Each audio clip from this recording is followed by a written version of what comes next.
Hello again. A little under a year ago, I made a video explaining why I have the silliest brain, and I decided to help explain a bit more. And to do that, I'm going to tell some stories from my childhood. Let's get into it. This first story is well known between me and my parents as the sausage story. I promise it isn't as explicit as it sounds. Before I was old enough to go to school, my mom and my grandparents would go to Denny's once a month before heading to Walmart and Sam's Club for our monthly shopping trip. This was always done on a Saturday. As a little kid at Denny's, I got the same thing every time, pancakes with sausage links. My mom usually ordered for me, so I didn't really know the name of what I was getting. It was more of I pointed at the picture on the menu, mom used grown-up language to order it, and it magically appeared for me to eat. So the next day, Sunday, my dad woke me up because me and him would go to church together because it was right down the street, walking distance. He woke me up, asked me what I wanted to eat, as usually I would say daddy pancakes, which were just chocolate chip pancakes that he made. But this Sunday, I was craving so deep. I wanted sausage links, but I didn't know what they were called. And I told him I wanted a breakfast hot dog. He had no clue what I was saying as I just repeated breakfast hot dog. He made me an actual hot dog for breakfast, and when I started crying, my mom woke up to see what was going on. Moms have this superpower, I swear, where they speak baby and toddler. So my dad told her I wanted a breakfast hot dog, but not the hot dog in front of me. She explained to him I wanted sausage links. And if you think that's where the childhood problems with sausages end, you are wrong.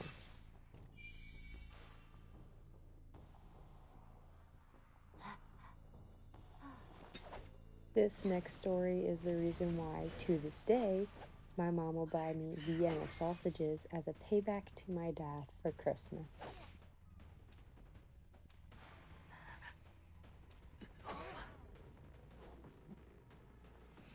When I was little, same age as the breakfast hot dog story, I was in love with Vienna sausages. I would eat them 24/7, and half the time I would swallow them whole because they're tiny. Well, after a day of sausage consuming, my stomach was disagreeing with my addiction. I threw up in my toddler bed. My dad came into my room, changed me, changed my sheets, and gave me a bath. But it wasn't over. I threw up again. My father this time changed me and just took the sheets off my bed. But it still wasn't over. And so I threw up again. This time he just put me in a new diaper and put me to sleep in his and my mom's bed, where I finally fell asleep. After I threw up all over their bed. Yeah, after that, whenever my mom was pissed at my dad, she would give me a can of Vienna sausages and leave me with him for the day as a ticking time bomb.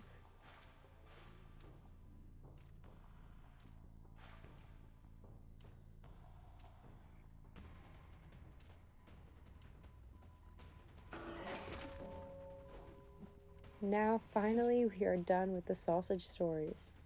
This last story took place in my 8th grade gym class.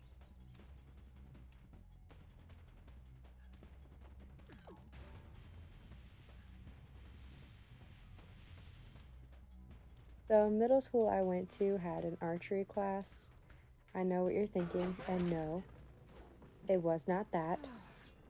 The last day of the term was free day, which meant it was just a day with targets ranging from apples to stuffed animals were set up for us to free shoot at.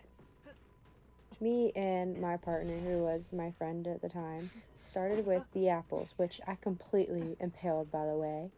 Heck yeah. I moved on through the targets. On the last target, or normal bullseye, I shot my arrow and my hand was tingling.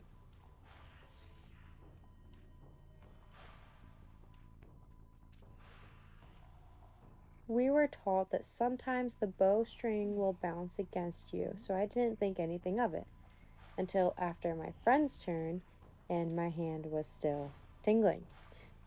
This made me look at my hand to realize that the fletching of my arrow was in my hand. The apple wasn't the only thing I impaled that day.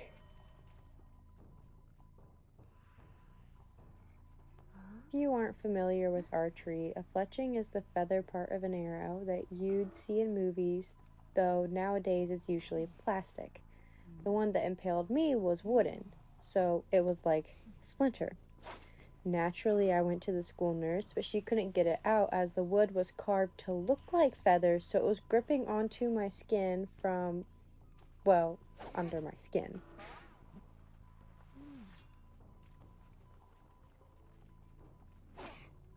Gym was my last class, so going to the nurse made me miss my bus.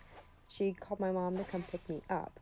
Luckily, she works at a dermatology office, and I was quickly numbed up and cut open to get the splinter out. I think out of this entire story, I'm more embarrassed that I didn't know what to say when they were removing it, so I just meowed. Oh, the mind of a 13-year-old emo girl.